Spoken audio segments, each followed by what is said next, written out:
وجہ سے درود نہیں پڑھ رہے ہیں، کیونکہ ہمارے پیر محمد نے ماشاءاللہ، اور یہ لذیذ کیوں نہ ہو، یہ لنگر کس کا ہے؟ یہ لذیذ کیوں نہ ہو کہ یہ لنگر کس کا ہے؟ سیدنا غوث آدم رضی اللہ تعالیٰ عنہ کا لنگر ہے۔ تو اتنا لذیذ کھانا جب آپ نے کھایا، روایتوں میں تو یہ آتا ہے جو بزرگوں کے لنگر کو کھا لیا کرتا ہے وہ سال بھر تک جو ہے آفات و بلیات سے محفوظ رہا کرتا ہے۔ اور پھر لنگر کے بعد ہم سیدنا غوث اعظم کی محفل سجائیں۔ کسی شاعر نے کہا تھا کہ محبوب کی محفل کو محبوب سجاتے ہیں، محبوب کی محفل کو محبوب سجاتے ہیں، اور آتے ہیں وہی جن کو محبوب بلاتے ہیں۔ لگ بھگ 300-400 لوگوں نے لنگر تناول کیا ہوگا، ہمارے محلے کے ہی کچھ لوگ، کچھ کیا اکثر لوگ ایسے ہوں گے جو اپنے بسترے استراحت پر جو ہے آرام کر رہے ہوں گے۔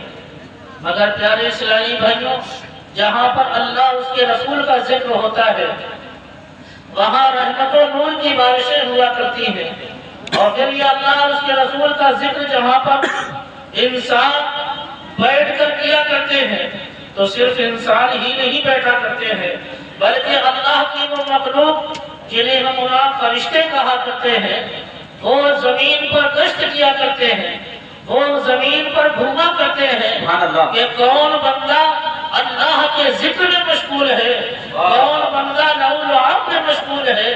پیارے اسلامی بھائیوں، جب ہم اللہ اور اس کے رسول کا ذکر کرتے ہیں، اللہ کے برگزیدہ بندوں کا ذکر کیا کرتے ہیں تو پیارے اسلامی بھائیوں وہاں رحمت و نور کی بارش ہوا کرتی ہے، اور فرشتے اپنے پروں میں ان کو ڈھانپ لیا کرتے ہیں۔ تو پیارے اسلامی بھائیوں، آج ہم جب کسی لہو لعب کی محفل میں جاتے ہیں تو وہاں ہمیں نیند بھی نہیں آتی ہے، وہاں ہمیں سستی بھی نہیں آتی ہے، مگر کیا وجہ ہے کہ جب ہم اللہ کے ذکر کی محفل میں بیٹھتے ہیں تو ہمیں نیند آنے لگتی ہے، ہمیں سستی آنے لگتی ہے، آنکھوں میں نیند آئے جایا کرتی ہے۔ تو آئیے قرآن سے سوال کرتے ہیں، اے قرآن ذرا تو بتا کہ یہ اللہ کے بندے جب ذکر کی محفل میں بیٹھتے ہیں، اللہ کے ذکر کی محفل میں بیٹھتے ہیں تو ان کو جو ہے نیند کیوں آیا کرتی ہے، یہ جو ہے سست کیوں ہو جایا کرتے ہیں؟ تو قرآن جو ہے اعلان کرتے کہتا ہے کہ الا بذکر اللہ تطمئن القلوب، کہ دلوں کو سکون صرف اللہ کے ذکر ہی سے ملا۔ نعرہ تکبیر، نعرہ رسالت، نعرہ رسالت، نمدار، واہ واہ واہ، سبحان اللہ سبحان اللہ۔ تو جب قرآن یہ کہہ رہا ہے کہ اللہ کے ذکر سے دلوں کو سکون، دلوں کو چین، دلوں کو قرار ملا کرتا ہے تو پتہ یہ چلا جب ہم محفل میلاد میں شرکت کرتے ہیں، اللہ اور اس کے رسول کا ذکر ہوتا ہے، آپ بھی اپنی زبان سے سبحان اللہ کہتے ہیں، الحمدللہ کہتے ہیں، درود شریف پڑھتے ہیں، تو اللہ کے ذکر میں شامل ہو جایا کرتے ہو تو اللہ تمہیں چین عطا فرما دیا کرتا ہے، اللہ تمہیں سکون عطا فرما دیا کرتا ہے۔ جب انسان کے دل کو چین مل جایا کرتا ہے تو اسے جو ہے نیند آ جایا کرتی ہے۔ سبحان اللہ سبحان اللہ، واہ واہ، لو جگہ کرسی بڑا کر واہ کیا مرتبہ ہے غوث ہے بالا تیرا، واہ اونچے اونچوں کے سروں سے ہے قدم آنا تیرا، اور سر بھلا کوئی کیا جانے ہے کیسا تیرا، سر بھلا کوئی جانے کہ ہے کیسا تیرا، اولیاء بنتے ہیں آنکھیں وہ ہے طلبہ تیرا۔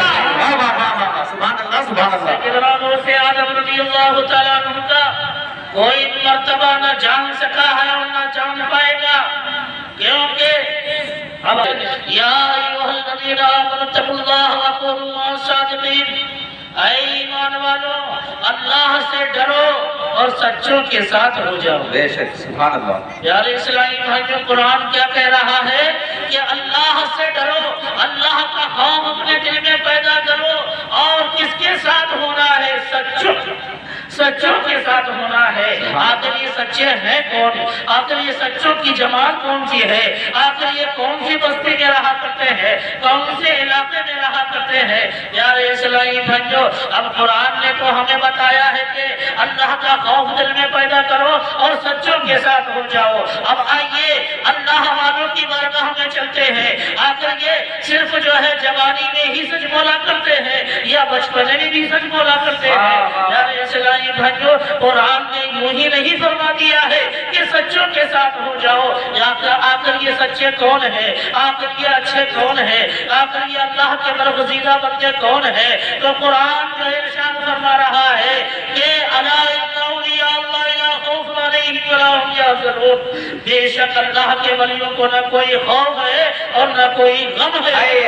واہ واہ واہ، سبحان اللہ۔ اب سچے کے مطلب اگر آپ کو سمجھنا ہوگا تو سیدنا غوث اعظم کی بارگاہ میں چلنا ہوگا، اس سے پہلے سیدنا غوث اعظم کے والد محترم کی بارگاہ میں چلنا ہوگا۔ پیارے اسلامی بھائیو، سیدنا غوث اعظم رضی اللہ تعالیٰ عنہ کے والد محترم ہے حضرت ابو صالح جنگی دوست ہے۔ پیارے اسلامی بھائیو، آپ کا مشغلہ تھا کہ دنوں رات اللہ کی عبادت و ریاضت کرتے اور دن میں جو ہے کافر و مشرکین کے ساتھ جنگ کیا کرتے تھے۔ پیارے اسلامی بھائیو، ایک مرتبہ کا واقعہ ہے کہ حضرت سیدنا غوث اعظم رضی اللہ تعالیٰ عنہ کے والد محترم جنگل میں ہے اور بھوک بڑی شدت سے لگی ہوئی ہے، دریا کے کنارے پہنچتے ہیں، سوچتے ہیں لاؤ پانی پی کر جو ہے پیاس کو بجھا لیا جائے۔ پیارے اسلامی بھائیو، اب سیدنا ابو صالح رضی اللہ تعالیٰ عنہ کی نظر جو ہے دریا میں ایک بہتے ہوئے سیب پر پڑی ہے۔ پیارے اسلامی بھائیو، سیدنا غوث اعظم کو یہ مرتبے، یہ مقام، یہ منزلیں یوں ہی نہیں ملے ہیں۔ پیارے اسلامی بھائیو، آپ کے والد محترم کی زندگی کو پہلے دیکھیے کہ حضرت گزاری کیا تھی۔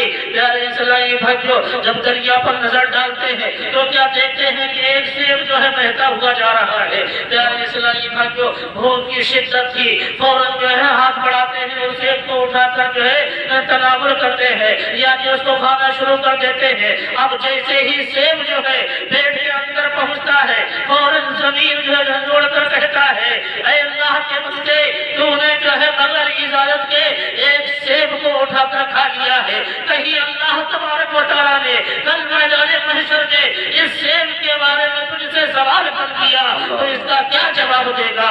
پیارے اسلامی بھائیو، اب سیدنا غوث اعظم رضی اللہ تعالیٰ عنہ کے والد محترم جو ہے حضرت سیدنا ابو صالح، وہ سیب کا جو ہے جیسے ہی آپ کا ضمیر جھنجھوڑتا ہے اور جو ہے دل میں خیال پیدا ہوتا ہے، خوف خدا پیدا ہوتا ہے، تو آپ جو ہے اب گھر کی طرف نہیں جا رہے ہیں بلکہ جو ہے آپ جو ہے دریا کے کنارے چلنا شروع کر دیتے ہیں اور کس کی تلاش میں جا رہے ہیں؟ پیارے اسلامی بھائیو، وہاں نہ کوئی باغیچہ تھا، نہ وہاں کوئی جو ہے سیب جو ہے، یہ جانتے تھے اگر یہ سیب دریا میں بہتا ہوا آ رہا ہے تو اس کی جو ہے کوئی باغیچہ تو ہے، جو باغیچے کی ٹہنیاں جو ہے وہ دریا کے طرف جو ہے جھکی ہوئی ہے، جس سے یہ سیب جو ہے ٹوٹ کر اس میں بہتا ہوا آیا ہے۔ پیارے اسلامی بھائیو، اب سیدنا ابو صالح رضی اللہ تعالیٰ عنہ جیسے ہی جو ہے اس باغ کے قریب پہنچتے ہیں، پیارے اسلامی بھائیو اس باغ میں داخل ہوتے ہیں۔ داخل ہونے کے بعد میں ایک بزرگ ہے جن کا نام حضرت عبداللہ سنوی ہے۔ پیارے اسلامی بھائیو، ہمارے غوث اعظم کے نانا کا نام جو ہے حضرت عبداللہ سنوی ہے۔ پیارے اسلامی بھائیو، وہ جو ہے جیسے ہی حضرت عبداللہ پر نظر پڑتی ہے، چہرے سے نور جھلک رہا ہے، آپ جو ہے سفید ریش جو ہے داڑھی مبارک ہے اور جو ہے اللہ والوں کی پہچان تو دور سے ہی ہو جایا کرتی ہے اور اللہ والوں کو پہچان دیا کرتے ہیں۔ نگاہ ولی میں متاثر دیکھی، نگاہ ولی میں متاثر دیکھی، بدلتی ہزاروں کی تقدیر۔ نعرہ تکبیر، نعرہ رسالت، نعرہ حیدری، نعرہ رسالت۔ واہ واہ واہ، سبحان اللہ سبحان اللہ۔ حضرت عبداللہ رضی اللہ تعالیٰ عنہ پر جیسے ہی نظر پڑتی ہے آپ سمجھ جاتے ہیں یہ بھی اللہ والے ہیں اور اللہ والے کو پہچان لیا کرتے ہیں۔ اس لیے میرے آقا صلی اللہ علیہ وسلم ارشاد فرماتے ہیں اتقوا فراست المؤمن فإنه ينظر بنور اللہ، کہ مومن کی فراست سے ڈرو، اس کی پکڑ سے ڈرو، اس لیے وہ ماتھے کی نگاہوں سے نہیں بلکہ جو ہے اللہ کے نور سے دیکھا